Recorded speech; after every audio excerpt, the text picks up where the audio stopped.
Hello everyone, and welcome back to the channel. We have a lot to get into today, so I'm just going to get started. We are going to talk about the inside Sankaku position today. It's a position that was kind of put on the map in the jiu-jitsu world by Dean Lister, and then developed by a man named John Danaher, and then portrayed through his students such as Eddie Cummings, Garry Tonon, and Gordon Ryan, and was proven to be very successful at the highest levels of competition, and is now a very predominant part of the kind of new era of jiu-jitsu. And a lot of the videos I had made previously were kind of more intricate details on the position. So I just kind of wanted to take a step back and make an introduction into the inside Sankaku position, because I do believe it is a position that you pretty much have to know nowadays in jiu-jitsu. Otherwise, you're just going to be very, very vulnerable to these submissions. The goal of this video is just a generic introduction into the inside Sankaku position. So first, we're going to talk about what the position is and how it differs from 50-50. And I think this is a really important thing to discuss, because especially when you're talking about defense from these positions, it's really important to be able to distinguish quickly whether or not you're in a 50-50 scenario or an inside Sankaku scenario, because your defensive actions are going to be very different from those two scenarios. So first, we're going to talk about how the position differs from 50-50. Then we're going to talk about a couple very easy entries that I think are useful when you're starting out, because you can be a little sloppy with these entries and they're easy to get to work, especially against people who don't know they're coming. So yeah, just a couple easy entries to get you guys familiar with the positions. And then 3, we're going to talk about how to position your feet based on what your goals are when you achieve the inside Sankaku position.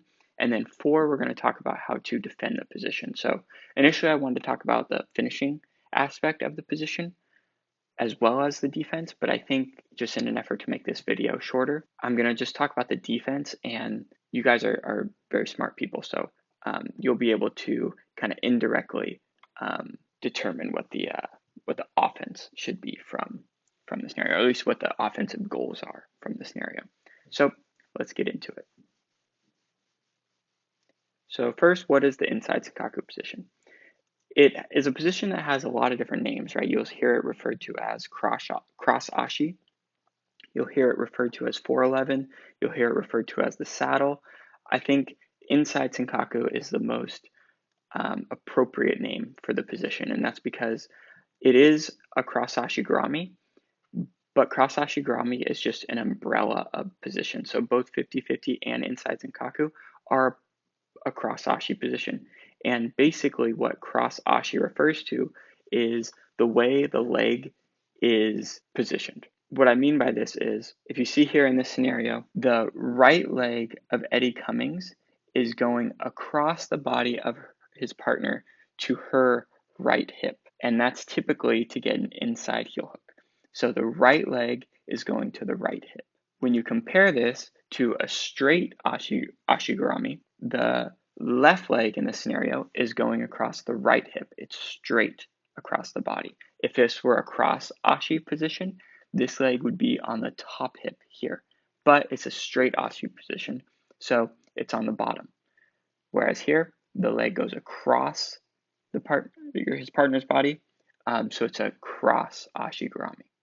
So that's just the way the leg is positioned, right? But the way we position our feet will determine the name of the position. So inside Sankaku would be we configure our legs to the inside of our partner's hip, and 50-50 would be configuring our legs to the outside of our partner's hip.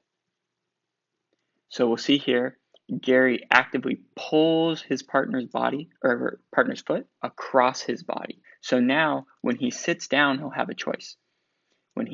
If he wants to bring his feet to the outside, that would be 50-50. But if he brings his legs to the inside, that would be inside Sankaku, which is what he does in this scenario. He brings his feet to the inside, so that will be inside Sankaku. In this scenario is actually a really good scenario to kind of cycle through a couple different leg configurations.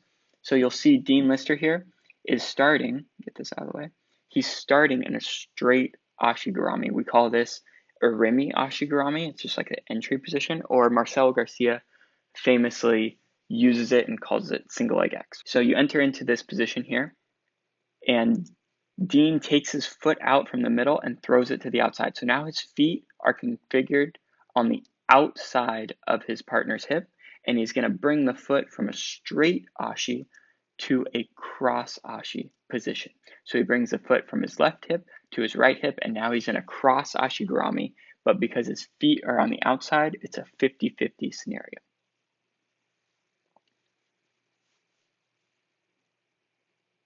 So again, just to reiterate this a little further, you'll see here, his opponent this time just puts his foot in the cross ashi position because he's doing the right thing. He's trying to recover his guard, right? He's trying to bring his knee in to recover guard.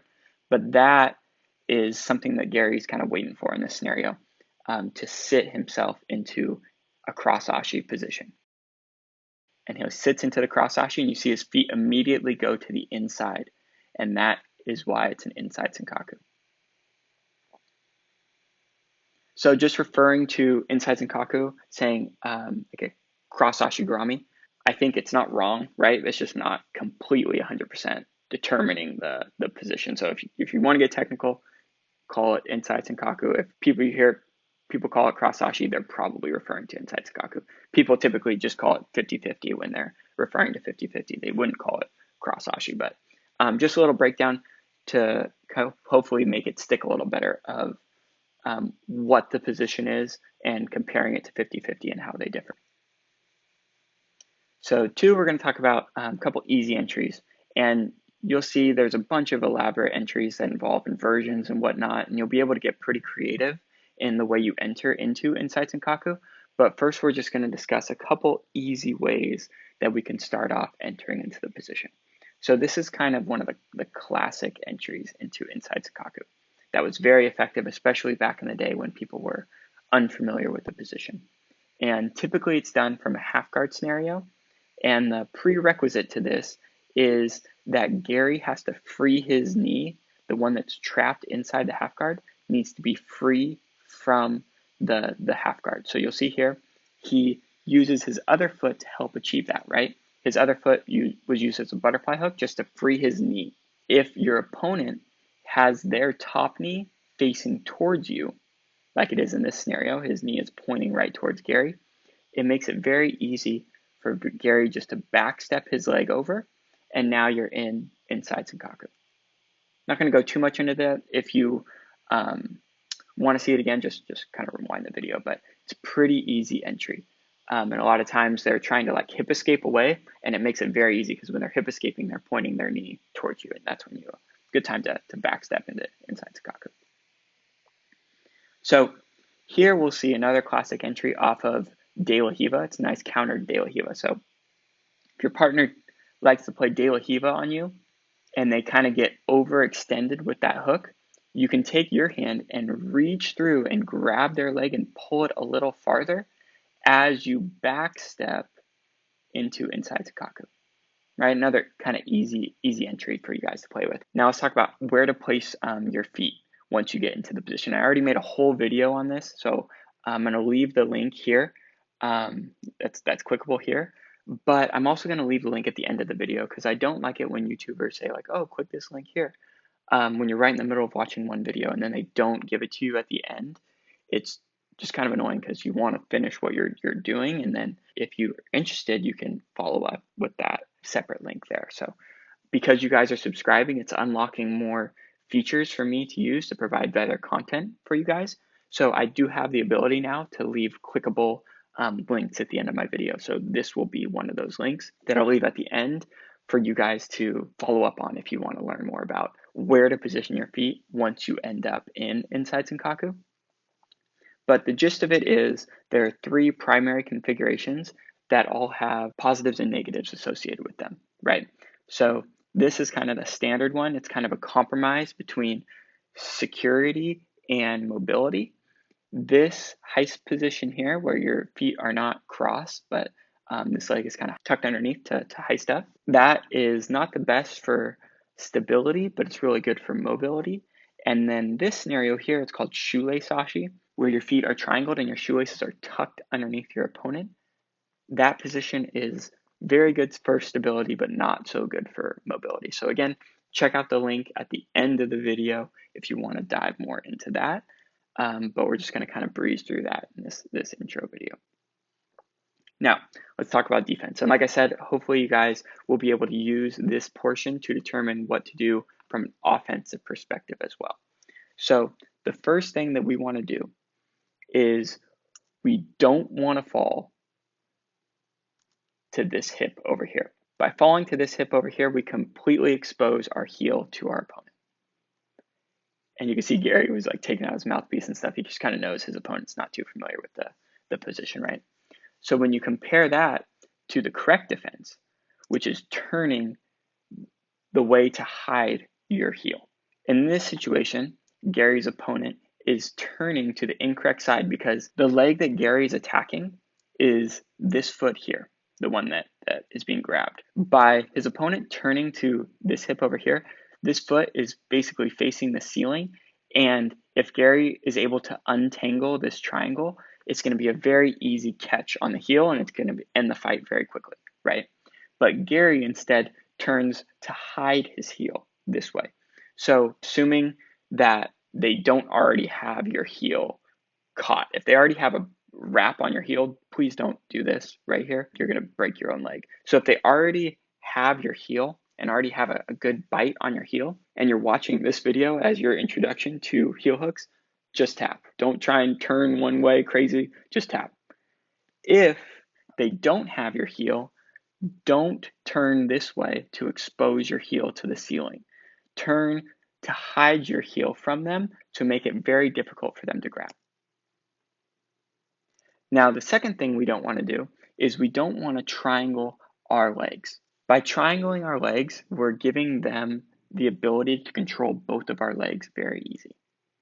And one of the best ways to control someone and just completely immobilize them is to tie both their feet together, right? And basically by crossing your legs, you're giving them the ability to do that very easily. And then it's just a matter of time before they untangle the knot and get that inside heel hook on you.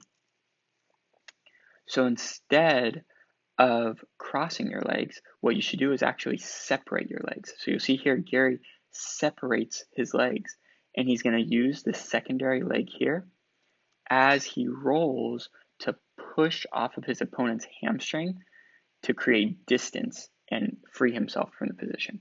Now, rolling kind of gets a bad rap when it comes to leg locks because a lot of people just roll to roll. They roll with the goal of getting to the boundary and the ref stopping and freeing them from the position, right? There's no actual purpose behind their roll other than just getting out of bounds, getting to the boundary. So when you're rolling out of a leg lock, rolling out of a kimura in this example, roll with an intention in mind. If you're rolling out of a kimura, roll with the intention of trying to bring your hand back in front of your body, right?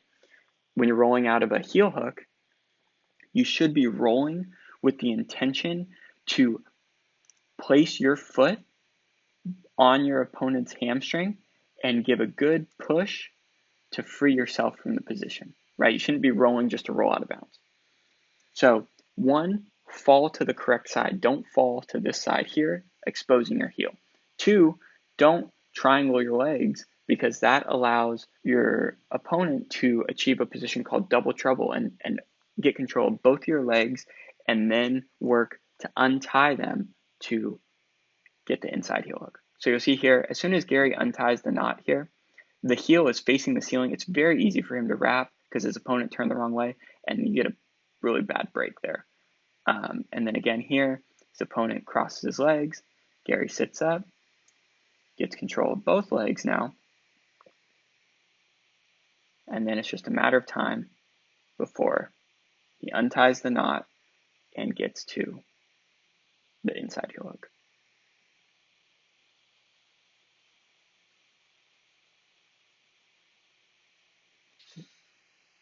So again, the correct thing to do here is turn the appropriate way to hide your heel and don't triangle your legs, separate your legs, and use your secondary leg to push and free yourself from the position. So I hope you guys enjoy the content. Please like, please subscribe, please share. And again, I'll leave that link to the foot position video here. Thank you guys for the support, and we'll see you next time.